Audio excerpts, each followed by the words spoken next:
Hello and welcome to today's webinar here at Brightvision's webinar series.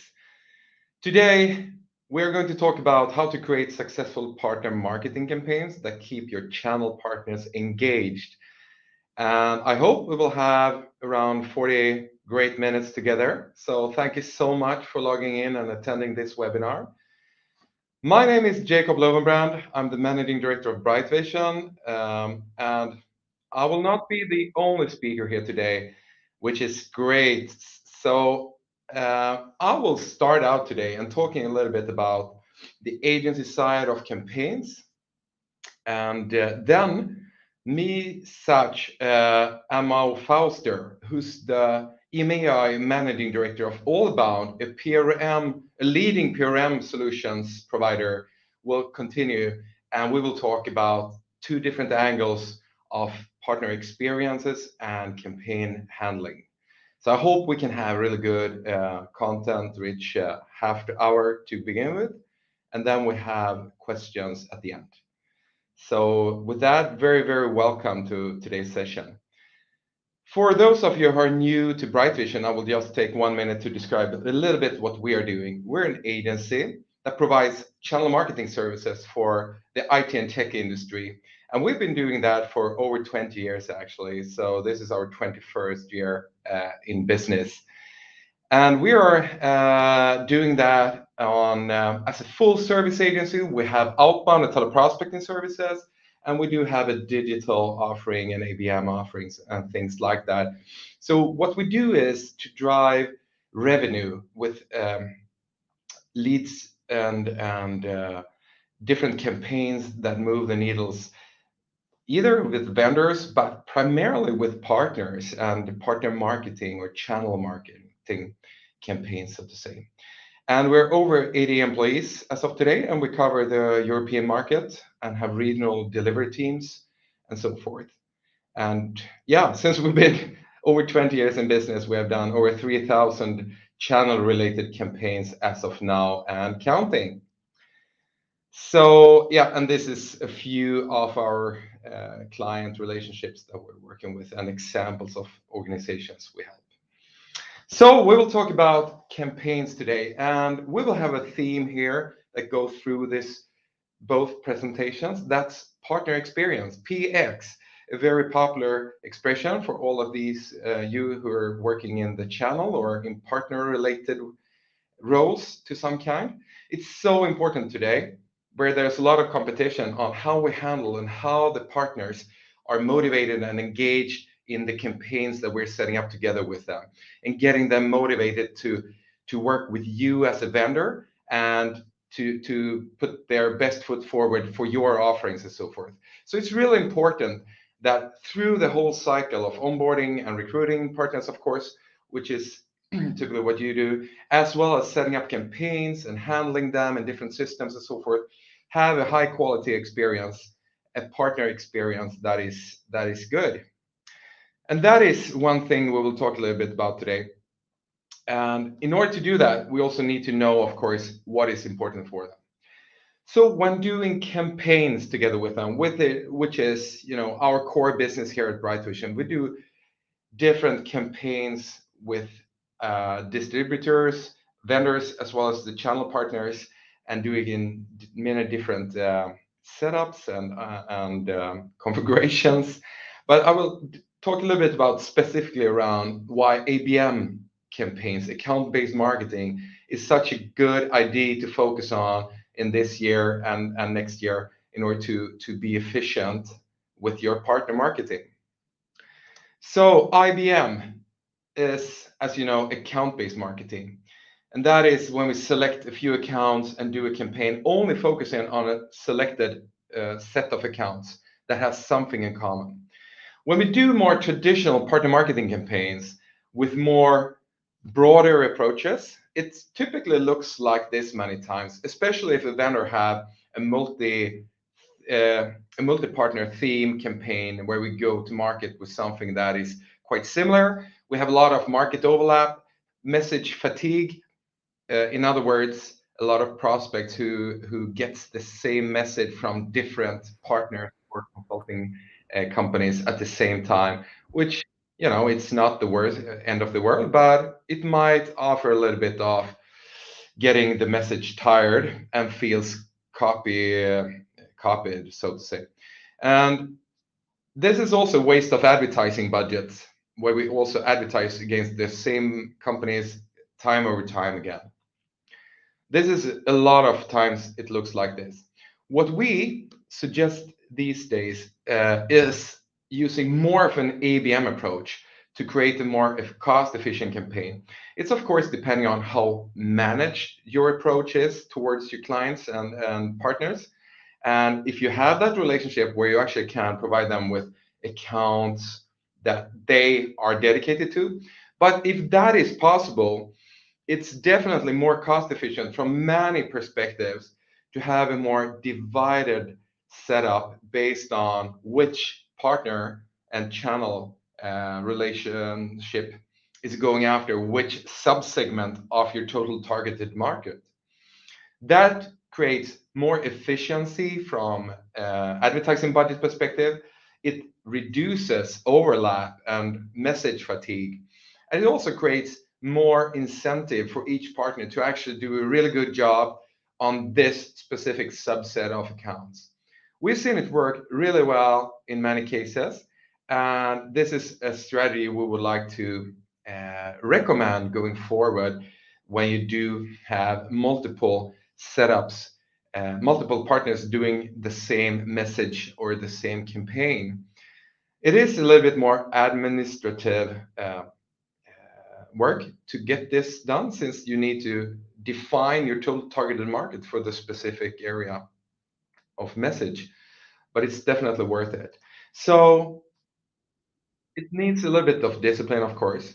And one thing to think about here is when we help setting up those target account lists and divide those together with vendors and channel partners, we prioritize and try to allocate the accounts based on who is strong in which area. How can we leverage each channel partner's existing relationships as well as their strength, their positioning, their local markets, and so forth. So you can actually take the whole equation into consideration when dividing and splitting those accounts. Does it scale? Is this actually doable for a lot of companies? I will talk a little bit about that now, since scalability around channel marketing is the whole thing. Channel marketing is, of course, a numbers game that if we do have many really engaged partners, it creates more sales than only a few typically. It might differ a little bit, of course. And it's also often a scale, as you know, of smaller to bigger and more engaged to less engaged and so forth.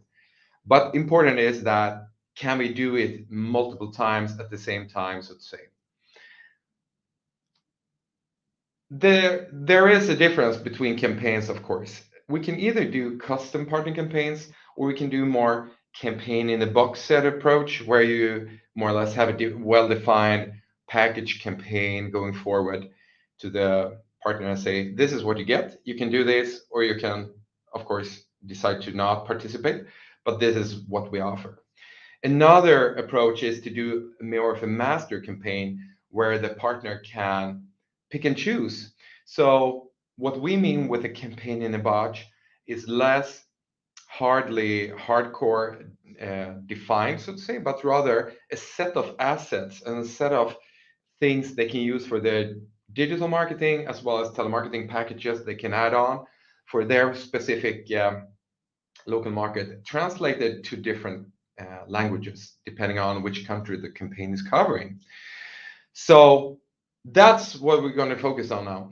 We can also, of course, do custom partner campaigns. That is also scalable to a certain extent, but it takes more time and it's a longer go-to-market process. It takes more cost setting them up, of course, but also typically it becomes a little bit more targeted, a little more unique, and so forth.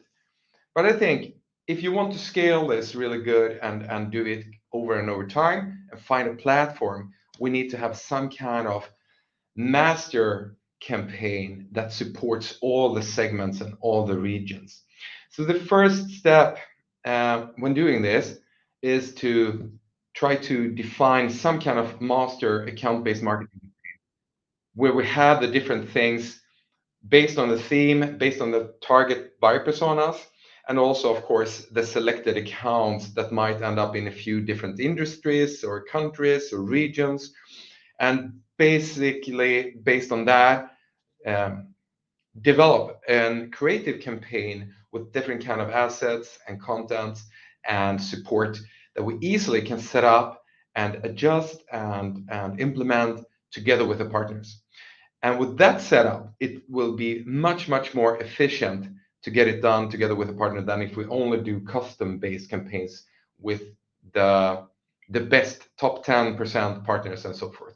Now we can scale it to a lot more companies with a less cost. And the whole idea with this is, of course, that a custom channel partner campaign timeline might look as this. If we do it more or less custom based, together with a partner where we'll say, yeah, this is our message. We'll do something that's around security, for example, IT security, and this is um, the target market in general terms. Maybe it's only on an industry or regional basis. We need to have workshops around what message should we go after and how should that look like, and we create the copy and the mood board, and we try to integrate it and come up with a unique campaign approach, so to say. Then we produce it, and then we launch it. And this takes maybe 2 months in order to get it done. 2 3 weeks for the planning and 4 to 8 weeks for the production, depending on how complex and how big and how many elements the production have. Then we launch it, and then we have it in market from 4 weeks and up, depending on the ad spend budget and so forth. This is the traditional custom approach that Brightvision typically do for digital or integrated campaign, that we have different elements of outbound maybe complementing this. If you do a facilitated master or ABM campaign, meaning that a partner that joins this campaign program signs up to use already defined assets that we have implemented together in the master setup, we can instead just have a quicker meeting where we decide, based on the accounts assigned to this partner and the regions and so forth, we can have a quicker setup process where we can take more decisions quickly already on the startup meeting that will turn into a campaign plan based on the assets and the content and the banners and so forth that we think is a good idea to bring up to this specific campaign. And since that partner will be the only one advertising on LinkedIn, for example, towards these organizations, we don't need to worry for message fatigue or that their competitor is doing the same campaign with the same banner ads and so forth. So if we can manage to do that in a managed way, we can save a lot of production and strategic work, so to say. Since the production is more or less already done, we just do smaller adjustments with the partner logo or whatever it is we have agreed on when we set up the design templates and so forth. So that's what we're doing. And that creates a much more cost-efficient approach. Also, when we onboard partners, we want to have a really good structure for setting up a large account of partners coming in. Brightvision have a setup for this when we work with vendors that want us to be the point person or the point contact for requests around partner campaigns. We can have a process set up around this where we have a really tight process that delivers a superior partner experience around getting their campaigns quickly off the ground and set up, and of course, hopefully really driving the results and revenues and so forth. So with that, we also need to define together with the channel partner their unique positioning. And this is something we have experienced is really appreciated by the partners who typically are very, very tactical. They are focusing on deliveries and selling and just doing everything they need to get done, and seldom have time and competency to sit in the helicopter to have a bigger picture overview. What's our unique positioning? Where are we really good at?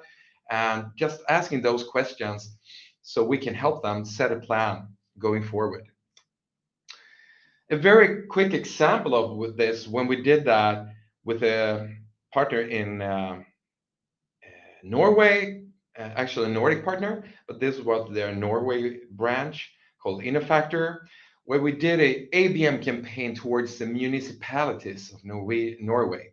So we targeted a account list of 140 uh, organizations, and we generated 66 MQLs out of these 140, which we nurtured through digital marketing, email nurture flows, accompanied with retargeting, LinkedIn ads, etc., on different channels. So we nurtured them to 39 SQLs that turned into leads to follow up by sales, so to say. And we had a really good success on this. And the key takeaways from that is that we had a very tight message towards these specific set of accounts. So when we do account-based marketing masters, it cannot be for everything. We need to do it for a specific set of accounts. But if you can multiply that campaign for these specific municipalities to different countries or different regions and engage different partners, you can have a really good ROI on that investment for the campaign. Not afraid to include audience and target aspects on different IT decision makers. So we had quite broad set of IT buyer personas that we were targeting. And we worked with nurturing, making sure we don't have one hit or miss approach, but rather a long-term approach. So if you want to outsource facilitation of channel partner campaigns, have a great superior partner experience, well, you can let me know and I'll be happy to talk more about this with you.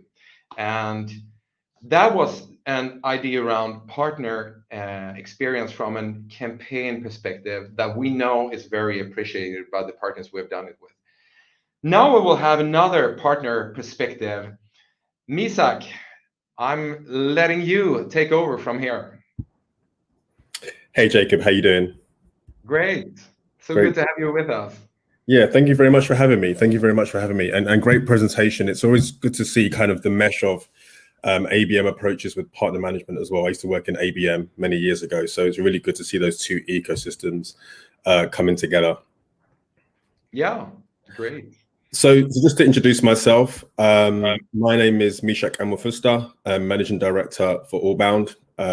We enable organizations to generate more revenue in the channel. Today, what I'm going to do is speak a little bit about partner marketing and how that coincides with engagement management from a channel standpoint. Okay. So we found that engagement is the #1 factor for partner success or failure. Ultimately, your partners are your advocates, and these are the individuals and the groups that will determine your success. I want to kind of cast some people's minds back to the year 2000, where organizations have always had a relationship with their customers, right? Whether you were a cobbler 500 years ago or a baker 200 years ago. However, in the year 2000, we really started to productionalize customer relationship at a really high level, technology level, in the form of CRM, Salesforce, HubSpot, whoever it may be, Sugar, Zoho, Pipedrive, Microsoft Dynamics. And then fast forward 10 years, what we found was, hey, the marketing function, we kind of want to get involved in that. How do we start to monetize the marketing function of the organization? Not just PR and brand, but how do we actually use, I don't know, campaigning tools to tie into CRM? And that's when we had the birth of marketing automation. So organizations like Marketo, Eloqua, HubSpot again, and Pardot. Okay. Fast forward another 10 years to 2020, and yes, channel ecosystems have been around for a very long time. You know, ask Microsoft, ask Lenovo, ask Dell, ask HP. Probably have their products, but have you ever been in their shops? Probably not, right? So they sell it in the channel extremely well. And what we're finding again is this new kind of what we call like a third wave of sales and marketing approach in now the channel program or the channel ecosystem, or PRM, partner relationship management, is now formulating its ecosystem, which is becoming productionalized, just like CRM 20 years ago and marketing automation 10 years ago. So the key question now is, how do we enable marketing to have a significant impact from a partner ecosystem standpoint? So the natural progression for revolutionary tech, which is based on a concept which isn't new, but it's progressive in its application, and wants to scale effectively via the marketing function. So what we want to do is we want to be partner focused. Okay. Successful partner marketing isn't about the vendor. It's actually about the partner, which is ultimately your customer, not the end customer. Your customer is actually the partner. So you have to find out what drives them. So many times we see vendors looking to create something for themselves. I've been on many calls and organizations will say, yeah, we want the look and feel to be like ours, and we want it to tie into our culture and so forth. We see ecosystems which completely comply with the vendor culture. The reality is that probably every single one of your partners will not have the same culture as you. So the question you have to ask yourself is, will this approach align with my partner's requirements? So today I want to talk about 3 methods of maximizing partner marketing and engagement. So the first is effectively measuring partner marketing, so the measurement piece. The second part is focusing on PX, or partner experience. It's about them, it's not about you. And then the third thing is learn common and reoccurring things for the successful and also for the unsuccessful as well.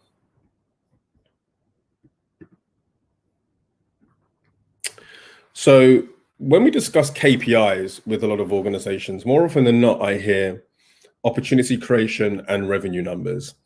For me, I kind of see those as outputs of said KPIs. I don't see those as KPIs myself. So what I would always ask organizations is, what's more important to you? Is it who is proficient in delivering your value proposition, or who isn't? How do we measure this? Okay, so how do we understand KPIs in terms of organizations that engage with your content, organizations that are proficient in learning how your product works and can take that value proposition to market effectively? How do you understand which partners are engaged versus those that are not? Okay, deal registration isn't enough. If anything, that's an output of the KPIs that we've just discussed. This is where marketing can really play a huge and significant role. So typically things like webinars, where you can host, like we're doing today, for example. Things like podcasts, which I've been doing more and more of in recent times, and I think more and more organizations are adopting the podcast approach as well. Things like campaigns to the engaged. So once you're able to understand which partners are engaged the most, maybe running campaigns with them, with their ideas in mind, and enabling them to be part of your go-to-market strategy. But also those who aren't engaged as well. How do we send campaigns to those organizations, get them back on the horse? Or maybe we don't. Maybe we cull them and replace them with organizations that are a good fit based on the successful traits of successful partners. So the key is about measuring things like engagement, and that would include things like completing learning tracks, maybe quizzes to ensure they're proficient, downloading content, marketing content, getting involved in events, those who request funding, those who have ideas for webinars like today, podcasts, and so forth. These are all things which you can identify as an engaged partner. Formulating a business plan or a partner plan with your partners as well, holding them accountable for success for a 30, 60, 90-day process, just like sales reps.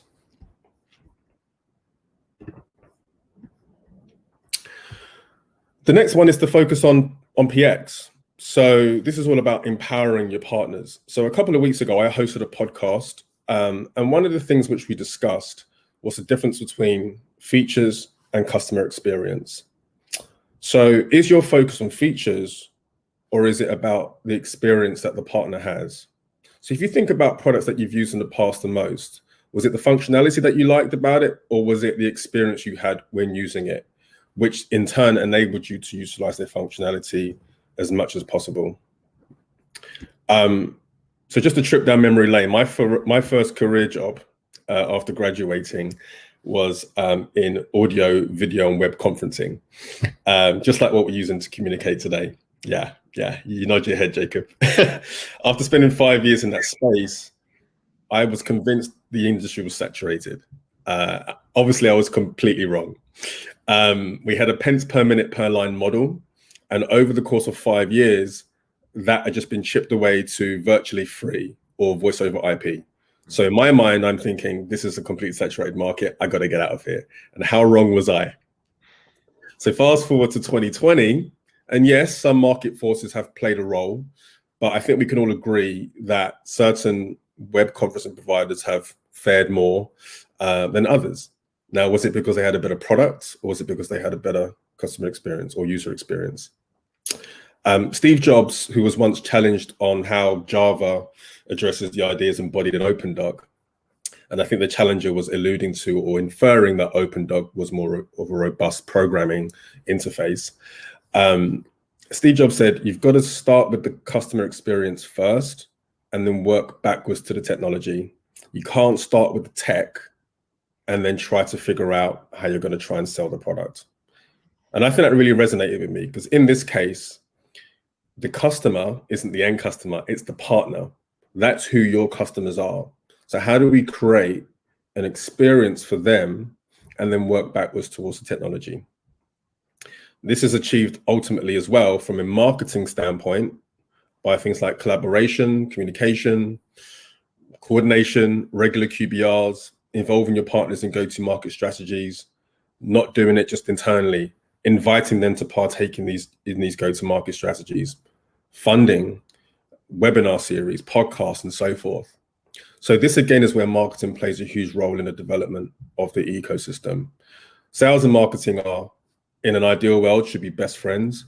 I always see sales as kind of the tactical, and I see marketing as the ability for sales to scale effectively. So this is really, and that's usually why it starts with sales, and then marketing enables sales to perform the job that they need to perform, and should be the best of friends in most situations. Not always the case, but should be. Okay, so actionable insights. So I'll be the first to admit that this term has probably been overused over the last 5 years or so. However, I think once you're able to clearly identify traits which increase the probability of success, you can repeat this process and scale accordingly. Okay, so over time, you can find what traits are successful, which successful partners utilize, and also ones that unsuccessful ones do as well, and rinse, repeat accordingly.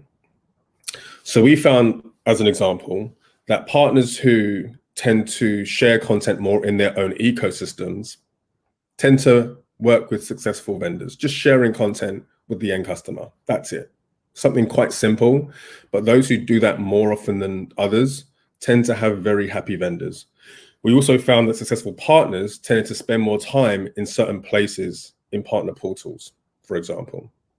So whether that's pinning content or favoring content or using quick links, so certain links that they use more often than not. As we all know that partner sales reps, and quite frankly, everyone, we are all creatures of habit. Again, utilizing the marketing function to help promote these aspects of, say, a partner portal, for example, is a great way on executing on a process which is repeatable using actionable insights.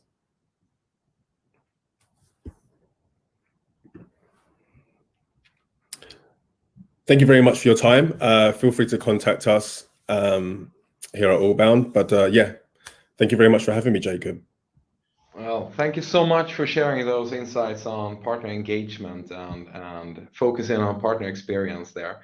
It's so interesting. And I know you have a lot of experience over Allbound, since you're hosting a lot of partner portals there, of course, in your tool. We got a question here. So let's open up for questions. So if you have any, please write them in the chat. And we can start with one. I think it's better if you take it. It's sometimes hard to get the partners engaged and involved in the campaigns. What are your top tips to get them more engaged? Yeah, what do you think? Yeah, great question. And it's a question we hear all the time. So the first thing you have to do is you have to find out prevention before the cure, right? So first of all, we have to find out what is the ideal partner profile, the IPP, if you like. What partners are typically successful? because that will make your life much easier downstream for a variety of reasons. So that's the first thing, prevention before the cure. If you're not sure what your ICP is or your IPP is, which you should be, but if you're not, then at that point, you need to have open conversations and dialogue about what motivates them. Yes, money is one thing, but what is it about the relationship that's going to make them come back and enable them to be empowered on your behalf? So, for example, I've seen partner portals, for example, which have 20 pieces of content, 30 pieces of content, and it's just too much. You know, people get choice paralysis. I always kind of liken it to go into a major city and you go into the tourist location with these massive menus, and it's got 57 different cuisines and 30 different items per cuisine. You never know what to order because there's so much. It's overwhelming. Whereas if you go to maybe a different type of restaurant, they may have 9 or 10 items and it's very easy. Content's the same. So just deliver the content which will be useful to that particular partner, make it easily digestible, and enable them to deliver your value proposition with ease. And what you'll find is people tend to buy into things they understand. And if they don't understand it, they're less likely to ask for help and they're more likely to just quit. So understand your ICP or your IPP in this case. I might patent pending. The second thing you do is make sure that the content you have is easily understandable and there's not too much of it. And the third thing you do is provide something which is easy for them to access quite quickly, to whether it's understanding content, delivering it, and then providing opportunities on your behalf. And if you do need to provide a reactivation program, because that happens, you know, the relationships do falter sometimes, just do that. Reach out to them. Have a QBR, hold them accountable. But with the accountability piece, provide the rewards at the end of the accountability. So for example, you might say, by Q1 2022, your organization must have completed X amount of learning tracks. And if you do that, you get your commission rate goes from, you know, 10 to 15%. By Q2 next year, your organization must have delivered this number of opportunities. And if you do that, then your commission rate goes from 15 to 20%, something like that. Provide an incentive is what I always say, just like how we work with salespeople. Yeah, great answer there. And I see that we have a follow-up question here that is something we maybe should have addressed earlier. But what is a partner portal, or what is a PRM system? Maybe we can say as well. Maybe we can just take the overview there. Yeah, absolutely, and that's my mistake. Sorry, guys. So, partner relationship management, or PRM, is if you think of a CRM for your partners, it's pretty much it. There's 4 key components to it. So it is software as a service. It has 4 major applications. The first application is like a learning management system, LMS. That's where you have content where your partners can go in and learn about your product, the vendor. The second part is almost like a CMS, which is where content sits. And that's where they can take content and market it on your behalf to generate opportunities, which leads to the third piece, which is deal registration, a bit like a CRM. So in your internal CRM, you register opportunities, or sales reps do, but here your partners can register opportunities within the PRM, which will then sync to your CRM. Okay, so you don't have to go back and forth via email, telephone, Google Sheet, whatever it might be. And the fourth component is like a BI tool. It's a reporting tool. And this is where engagement sits. So this is where your marketing function will have full visibility, or your partner function will have full visibility to every single individual or partner or group of partners that interacts with your portal, whether it's how often they log in, whether it's if they have completed learning tracks, if they completed quizzes for said learning tracks, are they downloading content, are they co-branding content, are they sending out the content to the end users or end customers or end prospects, are they registering opportunities, which content isn't being used, who are the most successful sales reps for certain organizations. It's a full reporting tool, and this is what I call the accountability piece. This is where you're able to determine which partners are engaging and which ones are not. And as a marketing function, you can use that information to make decisions in the future. So if company X isn't interacting. Let's reach out to them. Let's understand why. Maybe they're not motivated. Why are they not motivated? If partner B is motivated and is doing extremely well, what are they doing? Why are they successful? Are these in two different ICPs? Let's figure that out. Great, yeah. And ICP, ideal client profile, I suppose we're talking about. Yeah, so obviously ICP, ideal client profile. In this case, I kind of said IPP. I kind of said it on the fly, ideal partner profile, because we see it a lot. We see organizations that have resellers, referrals, VARs, MSPs, ISVs, agency partners, technology partners, and depending on the products you sell and the services you provide, it will depend on which type of partners you work with, but also the size of the partner counts as well. We've seen companies who actually prefer to work with 5 large organizations rather than 50 medium-sized or 100 SMBs, whatever it might be. Yeah. In this case, yeah, ideal partner profile, yeah. Yeah, and just a quick follow-up question on that as well. If you have several partners, how do you best present their content without overwhelming people with choices and end up in this paralysis? If you have, several offerings and maybe different kind of tiers, or, it can get pretty complex. So what's your take on that? Great question. So this is where we have groups. And one of the guys in my team made it succinct perfectly, where they summed it up perfectly, where he said, the 3 R's: relationship, region, or role. So relationship could be, are they a referral versus a reseller versus an agency versus a tech, MSP, ISV, right? Region will be geography. Are they North America, Africa, APAC? Are they in the Nordics? Are they, in Canada, LATAM, whatever it might be? And then the role. So you could go to user levels. Are they in sales? Are they in marketing? Are they in tech? You can put these individuals in different groups to as high level or as granular as you like. And you can give specific content permissions based on that group, just like a CMS tool.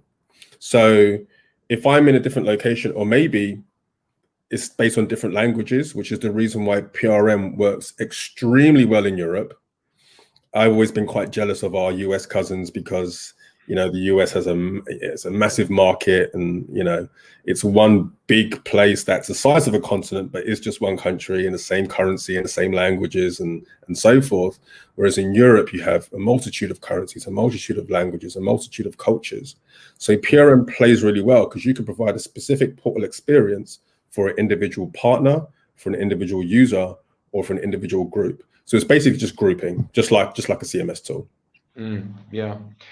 Another question here is also, if you're a vendor here and working with channel campaigns, as we've been discussing here, and the PRM portal maybe, how do you integrate or interact with the distributors within this ecosystem?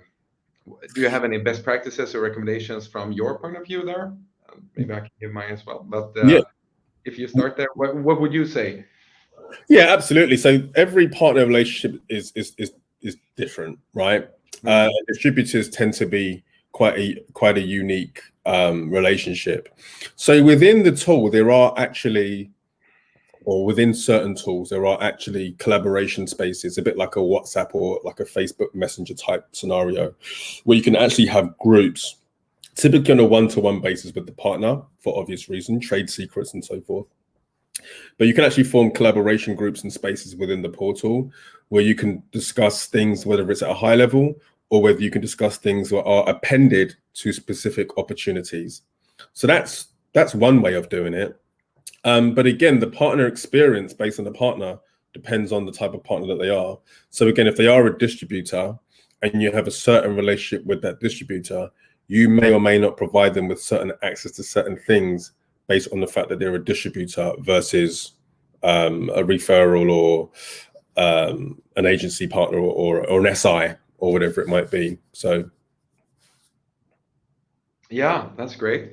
That's great. And also from an agency perspective, I think distributors, we've been working a lot with distributors, especially around bigger programs, and have been working quite tightly with them in order to open up and recruit partners to the campaign programs. And I think they have a unique capability to do that, and a lot of more bandwidth from that perspective to to help us get campaigns up and running and motivate the partners to participate in programs. So I think from our perspective, it's been a really strong part of vendor campaign themes or larger initiatives where we engage with a lot of partners at the same time. Yeah, it's like anything, whether it's business development or campaigning, there's always that inverse relationship between personalization and scale. The more you scale, the lower the personalization. The more you personalize, the lower the scale, right? Now, the trick is to create tools which enable you to increase both at a moderate pace. So cadencing tools are a good example of that, or email marketing was a good example of that, a few years ago. And even that space is constantly evolving. So it depends on the individual. Again, we've spoken to clients who say, we just want to work with these 25 companies because this is the industry we work in, and these are the top 25, and that's it. And that's great. You work with those 25. It's kind of easier to manage. But then, we have clients who provide web conferencing solutions who went from 250 partners 2 years ago to over 10,000. Yeah. Over 10,000 partners, and they manage 10,000 partners in this portal, and they do extremely well. So but the point is they've been able to scale very effectively. So there's always going to be that inverse relationship between personalization and scale. Like if you walk into a restaurant, if it's more kind of boutique or it's more Michelin or whatever, there's more space, it's a better experience, not a lot of food. But if you walk into a restaurant which is kind of fast food, it's very much in and out, like almost like cattle. So again, it's personalization and experience versus scaling. And the trick is to make technology which can help you do both, improve both at an incremental rate. So, and that's where marketing comes in ultimately. Very, very interesting to hear. Yeah, the scalability is so important, and to build those structures that we actually can bring on new partners and get them up and running with different activities, of course. Yeah, we are having a few more questions here, so we're taking them. If you're in your experience, is there one strategy that works better than others to build partner engagement? So, yeah, Mishak, if you want to, just boil it down to one thing, what would that be? I'm a big believer in people always used to say people buy from people that they like. I disagree. I think people buy from people they trust, and once you trust someone, you like them. Okay, even if that person might be quite firm. Sometimes people say he's firm, but he's fair. Right. And if you can trust somebody, then I think the like piece comes organically. So I think what I would say is just provide people with something which is easy to understand, that they can take, and they can deliver that value proposition with some ease, that they can then communicate to someone else on your behalf. I think historically organizations have always seen the channel as an afterthought, which they have, let's be honest. Most companies, maybe not the biggest companies, ironically, as an afterthought, and I think one of the reasons was they, through fear of dilution of the message or the value proposition. These guys are not on our payroll; they're going to dilute our message. So let's just keep it in house. Well, that channel person will give you license to go do your thing, bring back 2 million. Let's see how you get on. Whereas now, I think what's happening is we're seeing organizations. I saw a chief channel officer come up in the C-suite, which is great. And I know I'm kind of monologuing here, but I guess my point is, if you can dedicate resource to a program and make something easy to understand, people will come back. They'll take the message, they'll run with it, and they work as your agents, which is ultimately how the biggest organizations are made. It's not by just having one small sales team. It's being able to create something where people can take it and sell it on your behalf, whether they're on your payroll or they're not on your payroll. Yeah, that's so true. And I think also it starts with trust as a good starting point if we want to, put it on that level. And actually, I did a survey on behalf of a partner selling organization a few years back, and one of the key things that turned out to be the most successful thing, since they were the best on recruiting and engaging partner in their industry or their segment of software, so to say, which ultimately made them category leaders, which every software company is trying to achieve, and that they were really trustable. They were entrusted by the partners with their information, since they could always be trusted upon not taking away business from them and saying that this is a strategic account, it should go to our team, and start fiddling around, introducing some uncertainty. Should we really share this account? Should we actually bring on their experts to this meeting? Might end up at the wrong partner or so on. But they were really, really core on they should never be let down on these parts. And that showed extremely well result among the resellers. They could always trust them, and they know that. Great. And that just ties back into trust, doesn't it? I've seen the best relationships flourished over purely just trust, which is not always the easiest thing to come by nowadays, especially as the fact that we live in such a small world where, I can have a conference call with someone in Sweden and someone in Ankara, Turkey, and Helsinki, Finland, and Los Angeles, California, and Adelaide, Australia, all at the same time. As long as I have an internet connection, we can meet in a room. The world is getting smaller, but ultimately, those business relationships are key, and they don't happen overnight. They really don't. But the key point is being able to show. It's very easy to get partners, and you show them the product, away they go, and you never hear from them again. We've all been there. I think the key is to be able to show them exactly what's in it for them. We all want to know what's in it for us, unfortunately, but that's fine. If you can provide someone with the tools, make it easy to understand, and actually be clear about what the reward is at the end of the day, people will come back. They'll come back, and it will just become that rinse repeat process. Yeah, that's true.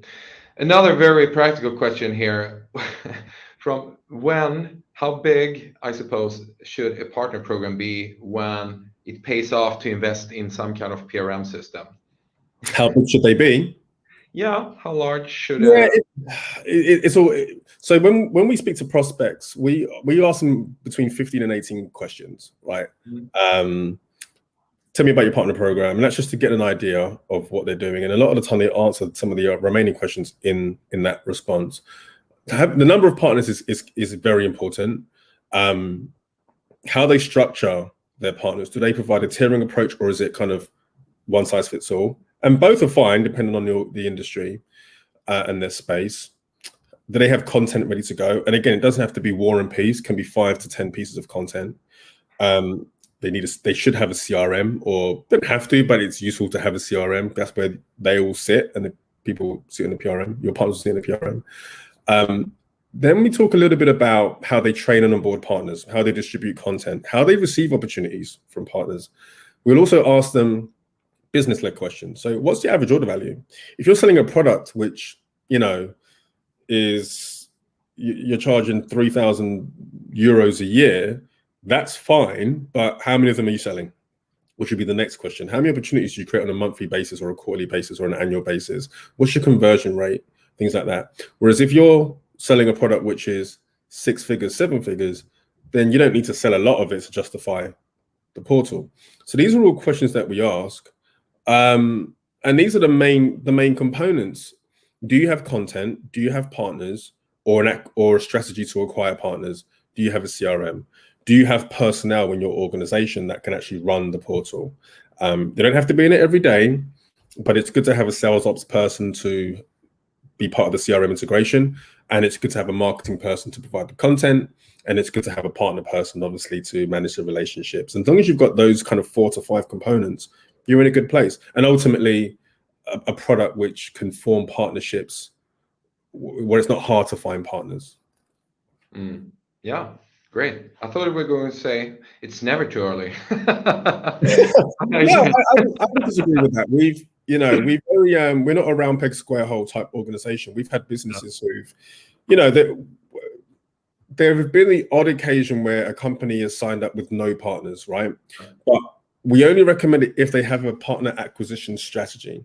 Yeah. If they don't have one of those and they only have a couple of partners and even the order values aren't great, then we would actually say, hold off, okay? You wouldn't have a sales team without, if you have a sales team, you have to have a CRM. You can't have a sales team without a CRM. Imagine running a sales team and having no CRM. There's no reporting, no activity. You just tell me what you got coming in this quarter. I can't see it in the CRM. So why would you have a partner ecosystem without a PRM? It just doesn't make sense. The partner needs a place to register opportunities, see content, learn the product, and even have their own visibility reporting as well at a channel, at a reporting light level. But if you're only having like 1 to 3 partners and the order values are quite low and you don't have that much content and it's just you and you're just trying to figure out which CRM you're going to use, HubSpot or Microsoft Dynamics or Salesforce or whatever, I would say hold off.